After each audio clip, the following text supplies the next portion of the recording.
So you decided that you're finally going to make some resolutions, that you're going to lose the weight that you gained over the previous year. Well, what is the best diet for you to go on to lose weight? Let's talk about it.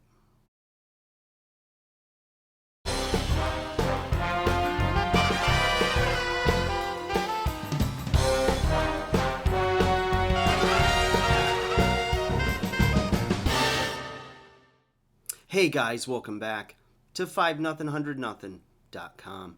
I am Fugget, the fittest underdog guru using intelligent tactics. Guys, today I want to talk to you about diets. What is the best diet or eating regimen for you to go on in the new year, okay? Or whenever you decide to start and change the pattern, change the game, get healthier, lose some weight, feel better. And you don't know where to start because there's information everywhere.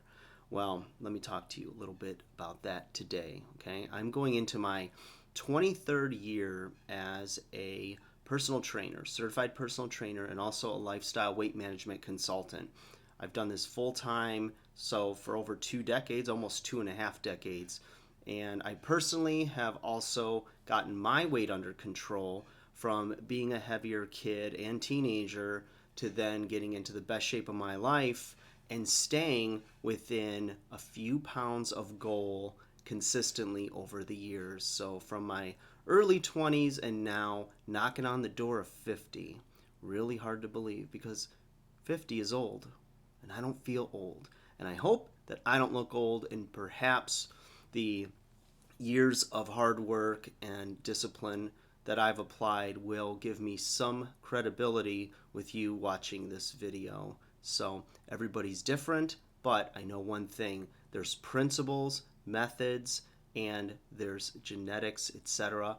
And you just don't know the way the dice is rolled sometimes, and you respond differently than others. And so I will first say that anybody you watch that talks about diets and dispelling the myth of this diet or that diet, whenever you see information that's trying to say that a diet doesn't work or just saying that their diet is the only way, you know that you should probably throw that away because they're trying to sell you something, or they're tied up in their own ego in that something worked for them, and that means it's going to work for everybody. And if you've lived long enough and you've tried and failed at this game before, you know that that is not the case. Everybody is different.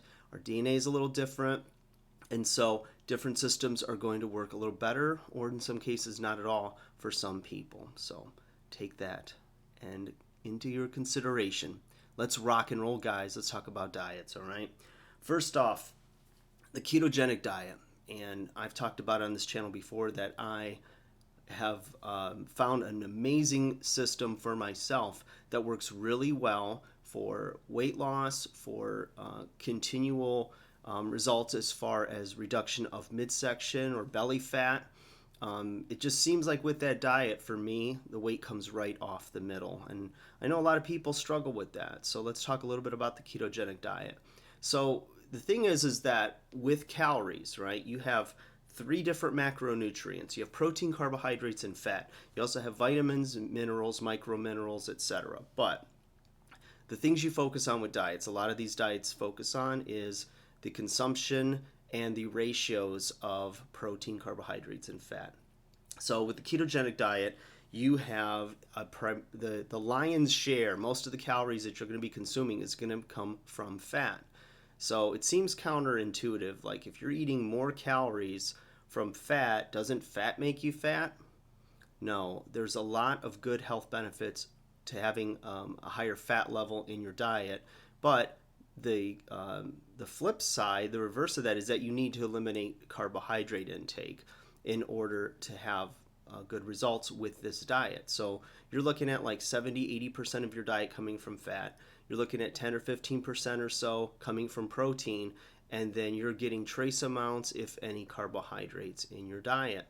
So some people say there's no way I could do this. Others say, oh my God, I found the diet for me. So some of the pros of the ketogenic diet is that because you're eating so much fat and fat dissolves slower through the digestive tract, you're going to find that you're full longer or your satiety level goes up. So when you have a ketogenic friendly meal, you're going to find that you're full, content, and because the body takes longer to digest and process the meal, you can move on with your day. You feel good. The thing that scares people away from a ketogenic diet is that when you're in carb depletion, so to speak, when you go on the diet, you go into what some people call the keto flu, and that is where your blood sugar is now dropped because you're not eating carbohydrates that will bring it back up, and your body is going into something called ketosis. Okay, your body's creating ketones. So your body wants and has been used to a regular influx or ingestion intake of carbohydrates, and now you're turning that off, and you're trying to get your body to convert the fat over to energy, useful fuel. So it has to create ketones. When that happens, then you start to burn fat for fuel. When you do that, your body doesn't discriminate between ingested fat and the fat on your body. And so if you do the math, your body's going to start to burn you in the form of fat. So it's very, very effective in that way. It's simple because if you know that you're just eliminating your carbohydrates and you're eating a little bit of protein and a lot of fat, it makes it pretty simple to follow the diet. You're not doing a lot of weighing, a lot of calorie counting, etc. Because you're really, when you're having a fat heavy and a protein meal, you're not going to worry about if you ate too much most of the time because it's very filling. Okay, which if you've tried it, you know what I'm talking about. And one of the big benefits I think I told you was that, for me at least, was the reduction of belly fat and midsection stored fat. And that's because it helps to regulate your insulin better. And sure enough, you start to lose it right in the midsection. So that's what makes that diet so popular, you guys, and it really works. The cons of it is there's a lack of balance, right? If you like your fruits, you like bread, other things like that, this diet is extremely difficult, if not impossible, for those that love their carbs. But that's just one of the downfalls of it. And if you aren't a carb lover, then or even like sweets and treats, get that sweet tooth, this is a very tough diet for you. But it does help if you've got struggles with those things and you tend to overeat on carbohydrates. This diet will all but eliminate your cravings for those things. So if you have a real issue with it, this could help you. Okay. It's also difficult if you don't like fatty sources of food, right? So you're talking about avocados, coconut, olive oil, all the different types of healthy oils that you can use. Whether you're putting it on salad or greens, you're talking about nuts, seeds, nut butters, things like that. Fatty cuts of meat like bacon or like a big fatty steak or hamburger. You're eating a lot of fat, but it works very well with the diet. And of course, you should know your health history as well as get some blood work done before you know if you're healthy enough to perhaps experiment with a diet like the ketogenic diet. Let's move on. The Weight Watchers diet, right? Weight Watchers, again, 10 years in a row now, voted the best diet or most popular, the one that people stick on and they make it a lifestyle. So with Weight Watchers, some of the pros of that where you count points and you don't necessarily worry about what you're eating. You have like complete meal freedom. Like you can choose and eat anything you want as long as you account for the points of it. So there's no restrictions of any food group. So it makes it easy if you like variety and you like freedom to choose whatever you want to have, including fast food. This works perfectly. One of the biggest things I think is the social support. They have an amazing system where you meet in groups every week and you're accountable to each other by getting on the scale, talking in groups about what's working for you, what isn't, your struggles. And when you have that emotional support, that social support, and that accountability, it really does help with adherence to that system so that you continue to lose weight and reach your goal. They also have a incentive program where if you can reach whatever the goal is that you have set, then the program becomes free. You don't have to pay another dollar. So incentivizing people also helps big time with compliance when willpower starts to wane. The cons of it is that because you're measuring points and you're not eating a lot of calories overall, but because you're trying to create a calorie deficit, you might find that you're hungry more often. You might have a preoccupation with food. So now you're looking at your points that you can eat during the day and then going, I can only have 3 more points or 4 more points, etc. And because it's not that you're necessarily choosing the most nutrient dense foods or filling foods, for instance, like fat with the ketogenic diet, you might find that you're looking for things to distract you, whether it's drink more water or go for a walk or things like that. With ketogenic diet, you don't really hear a lot of people talking about trying to find distractions from food, and they don't have a preoccupation with food because they're full and they just move on with their day. You know, they might just report in the early stages, like I said, those early few days of keto flu is just having their energy drop midday. But once you stabilize on ketogenic, you find that your energy is consistent. But again, one of the drawbacks of keto and where Weight Watchers has an advantage is if you're the kind of person that likes variety, maybe you're eating on the go a lot and you don't have a real choice of the food selection that you're going to have before you, then you can at least control the amount of food. And with the Weight Watchers app and whatnot, you have a lot of ways to measure and make sure that you are staying on track, right? It's like a calculator. So that's the big thing with Weight Watchers. It's a great system, and there's a reason why it always gets voted most popular diet of the year, at least 10 years running now. Let's talk about balanced diets, right? Diets that have a balance of protein, carbohydrates, and fat. And so the ratios can shift a little bit from, for instance, I'll just throw it out there, half of the calories or 50% of your calories from carbohydrates, maybe up to 60%, 20-30% from protein, and then you reduce the amount of fat in the diet, but still somewhere, 15, 20, 25% of your diet. But it's pretty balanced in that carbohydrates are the majority, protein, and then fat being taking up the trail end of it. You'll see balanced diets in the form of like the zone diet, or even to a lesser extent the South Beach diet.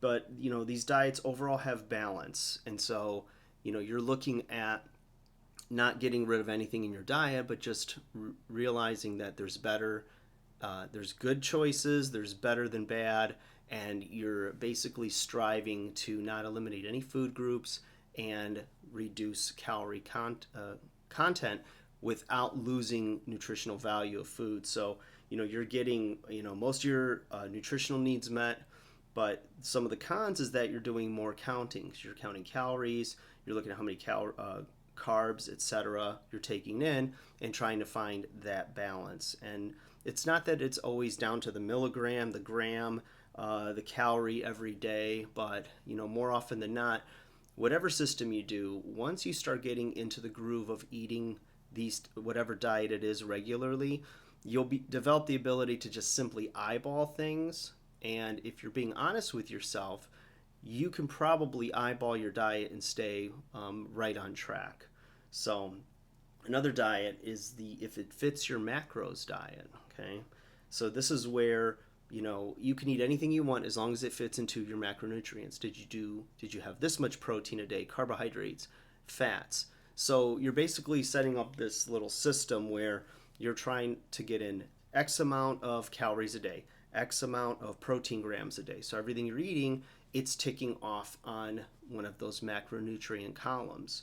And one of the things that I think is appealing about that is that you have, again, freedom to eat whatever you want to have as long as it fits into those macros for the day.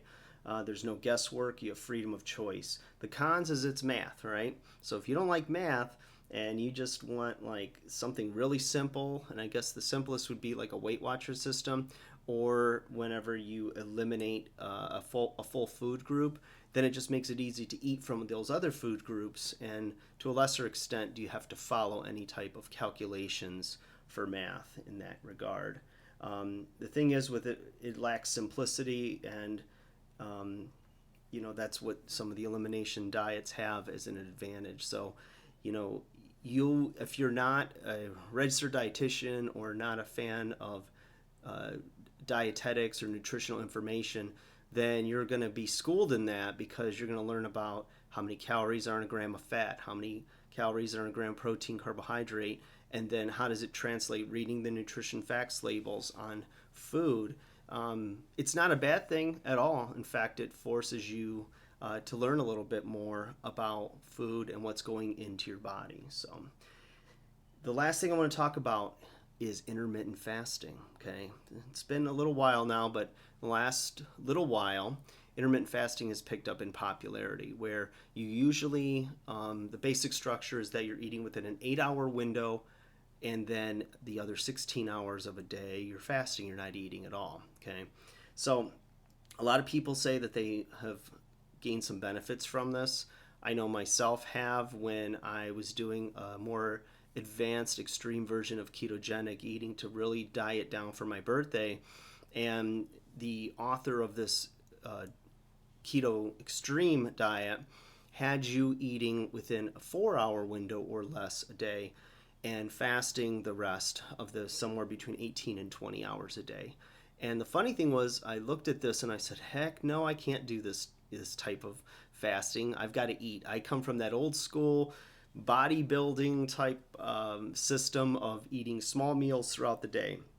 So when I did it, I did find that it was amazing as far as some of these benefits. I was more focused on when I ate rather than what I ate. So you have a lot of free time. You have 16 hours plus to which you don't have to think about food. You're just getting focused. You're doing your work, taking care of kids, whatever you got to do in your life, studying for school. And so you don't worry about so much what you're eating in that window, because it's going to be really hard to overeat in just an 8-hour window or even less opportunity. You're eating less total meals in the day. They can be a little larger in that 8-hour window or less that you're eating. So, that's nice when you just have to focus on the watch and not necessarily on counting the calories. You could be more productive. Like I said, you don't have to think about meal prep, buying groceries all the time, making time for meals, for snacks. You just get up and go, and you find that window that works depending on your work schedule, lifestyle. When is that window that you want to eat? And so there's a lot of different theories on should you do it at night and morning, and I've seen people do both and both get good results. So you got to play with it and see what happens. Then from there, there's also some of the research that shows that by doing intermittent fasting, it helps with hormone regulation and production. So some research shows that you can see an increase in natural testosterone production when you're not eating. So it does boost test levels, at least it appears to be that way. And some of the cons, I guess, is that if you have like hypoglycemia, low blood sugar, and you need to have something regularly in which to stabilize your blood sugar and insulin, intermittent fasting might be a little tricky for you, and you should probably talk to a professional before trying something like that. So, if you've been told you got to eat small, regular meals in which to stabilize your energy levels and your blood sugar, then that's definitely the path you should go, and stay away from intermittent fasting, no matter how trendy, no matter how slick the marketing or which celebrity puts their name behind it and shows, oh, look how much weight I lost. I lost all my baby weight in one day or 1 week, whatever it is, right? So don't believe the hype, you guys. Again, I just want to reiterate that, there are so many different ways to lose weight, get healthy, get in shape, just as, resistance training, lifting weights, etc., versus somebody who likes more sport-based activity, likes cardiovascular exercise, things like that. You've got to find what works for you. The biggest thing that will determine if you have success is compliance, adherence to the system that you're doing. So if you find a system that works for you, you enjoy it, your health is there, you feel good, you're losing weight, you're looking lean, all of the things, all the health benefits and the physical benefits you want, then you have found a good system for you. So just find that thing. If you're going to try something new, try it for a good 6 weeks, 10 weeks, 12 weeks. Give it a chance to work.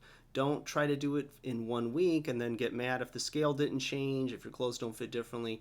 Rome wasn't built in a day. It takes a little bit of time, but that's why I say find the system that works for you, works for your lifestyle, works for this point in time in your life, and then make it happen, you guys. If you have any questions, leave some comments below. I look forward to answering anything that you guys have questions on, and let's talk about it. If you got some struggles, if you have specific certain issues, you can always hire me to work with you online. And it could be one session, it could be a regular. It just depends on you and what your needs are. So guys, take care, like, share, subscribe. I'll talk to you again soon.